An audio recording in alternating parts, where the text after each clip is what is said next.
is it? Fox News has fallen. Yes, Fox News has fallen. Members of the far right are melting down over the conservative network airing a pro-transgender segment during Pride Month.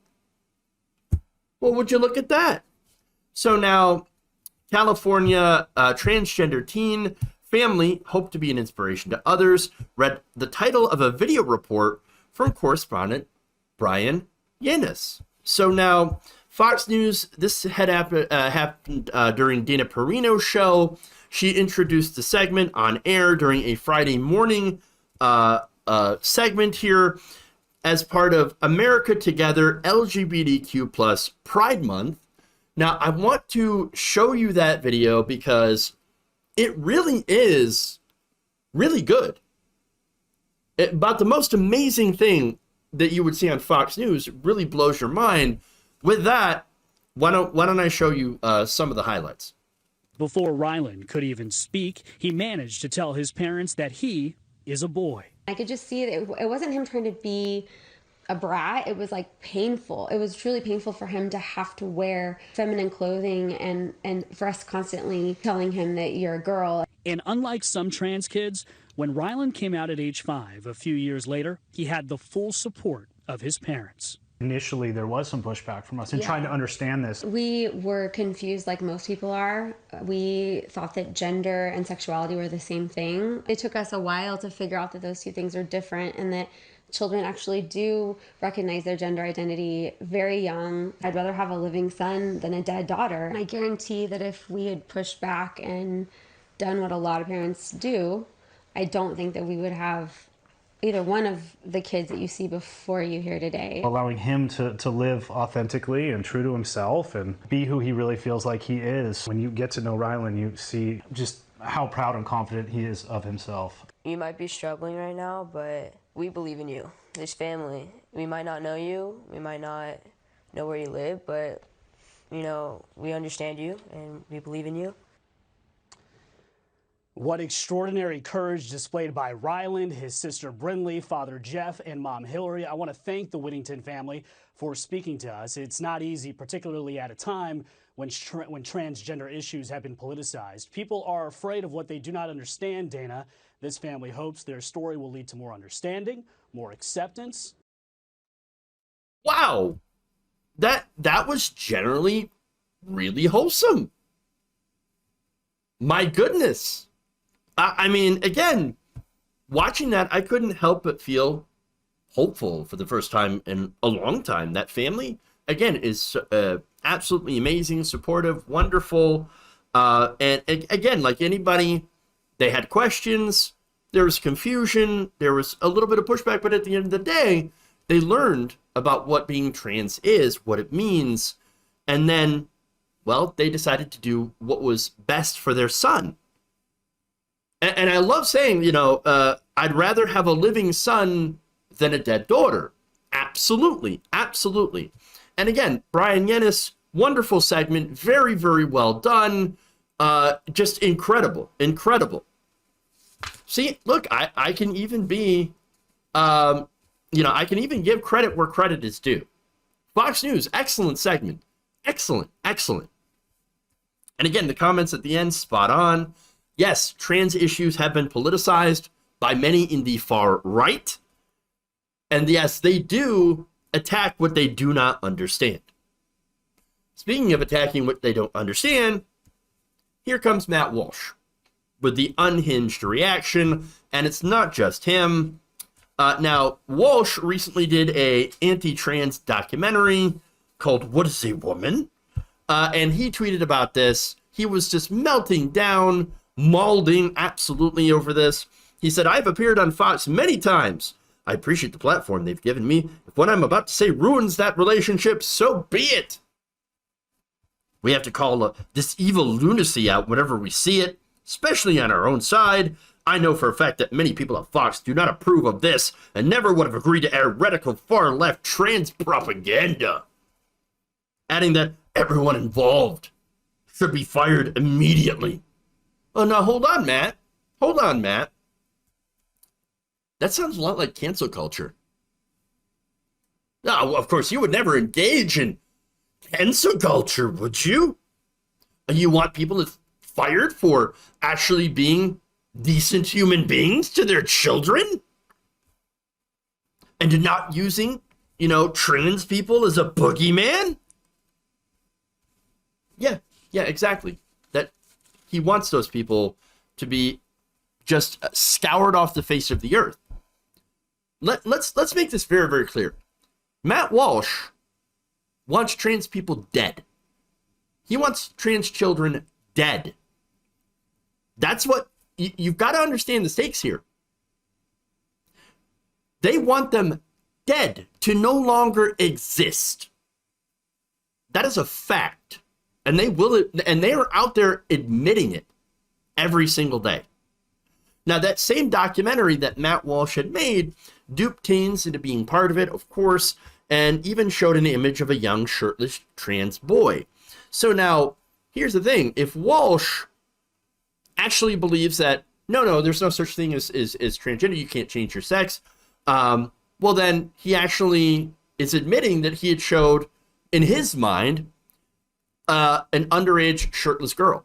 Well, you know what that would be? That would be considered child porn. Matt Walsh, you might want to answer for that. If you believe that, well, then what you just showed in your documentary was CP. Somebody better arrest Matt Walsh. Now, he's not the only one that is raging about this. Next, we're going to show you Ben Shapiro. Here's what he said. This would be absolutely despicable, insane lunacy if I saw it on CNN or MSNBC. To see it on Fox News is a complete betrayal of anything remotely resembling conservatism or decency. You don't say. You don't say. Wet ass P word. Okay. He also called on Fox to terminate whomever is responsible for this agitprop abomination. Again, what is it with the cancel culture from the right wing?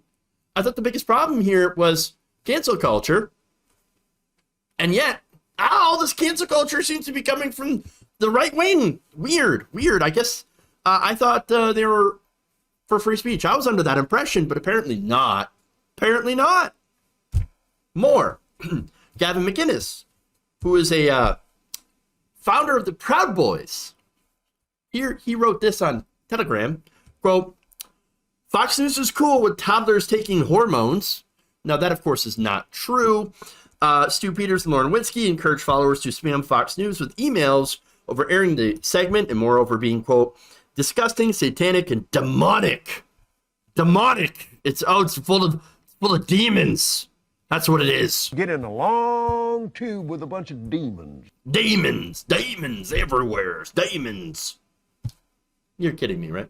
And then another person said, turn Fox News off. Fox News has fallen. They've taken everything from us. They've taken Postmates, now Pizza Hut, now Fox News. What do we have left? We have nothing. In fact, here's former Trump administration official and ex-Fox News contributor Sebastian Gorka writing this on True Social.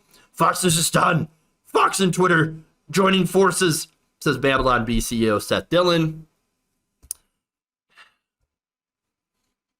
Yeah, so look, that's what's going on here on Fox News.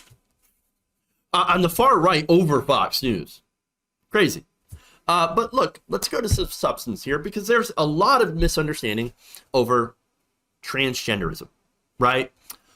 Specifically when it comes to hormone blockers, right? Or I'm sorry, hormones or puberty blockers. For one, let's be clear, toddlers aren't taking hormones. It's not a real thing. There's no medical reason to take hormones before puberty. Do they not understand that? Do they not understand basic human biology? Now, the answer to that, of course, is yes. Remember, this is the party of Todd Aiken, who thought that a woman's body could just not get pregnant. It could shut the whole thing down if a woman gets raped. No, not true at all. It's not reality. But here is the reality. There is no medical guidance for children as young as 5 to take hormones or to get surgery. That's just not a thing. The only recommended gender-related transition for prepubescent children is social, meaning, of course, clothing, name, pronouns, and just generally supporting their gender identity. Gender reassignment surgery is restricted to adults over the age of 18. Again, puberty blockers, you don't actually start taking them until the early stages of puberty. They've been approved by the FDA for decades, by the way, in order to treat puberty occurring at an unusually early age. So again, once it begins, that's when they are prescribed. And in the cases of, as well as gender dysphoria. So anyway, what should be noted is that there's extensive guidelines for the usage of these drugs. They're not just being handed out by like candy, and really are not supposed to be taken long term. Usually you're supposed to stop taking them by the age of 14, generally, right? And basically it just gives people a few years to figure out if they want to continue to transition or not.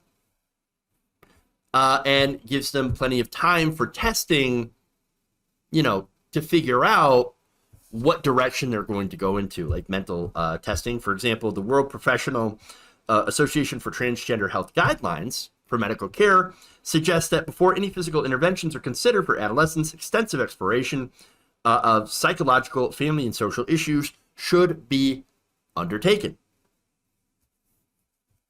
Professionals emphasize mental health care as an integral part of said process. We know that, again, trans youth have higher amounts of suicidal ideation, thanks in part to people like Matt Walsh. But when you give them gender-affirming care, which again, when they're that young, just means addressing them by their specific names and pronouns and allowing them to dress as the gender that they choose. Again, a lot of that does a lot to alleviate suicidal ideation. In fact, a 2020 study of 50 transgender adolescents indicated that puberty blockers and gender-affirming hormone treatments, or both, also could positively impact quality of life and decrease depression and suicidal ideation. And a 2014 study found that 55 young transgender adults who used those blockers, took gender-affirming hormones, and had gender confirmation surgeries, were able to resolve their dysphoria and showed overall well-being in many respects comparable to peers. As far as the risks go, again, cis people are treated with these for this all the time, again, for precocious puberty, and they found no impact on being able to go through puberty and having children later on in life. Now, of course, there are risks, as with any medication. I mean, have you ever listened to the side effects of a drug commercial on television? There are side effects everywhere for every single medication. But when it comes down to it, this, like any other medications, you have the benefits that hugely outweigh any of the risks. As far as social transitioning, again, it costs you absolutely nothing to use people's preferred names and pronouns and to treat that same person with respect to their gender. Again, it doesn't harm you at all. It doesn't harm you at all. And that's why transphobes have to make things up. Or they just go, straight to calling you a groomer. But as this Fox News segment shows, we're winning that messaging.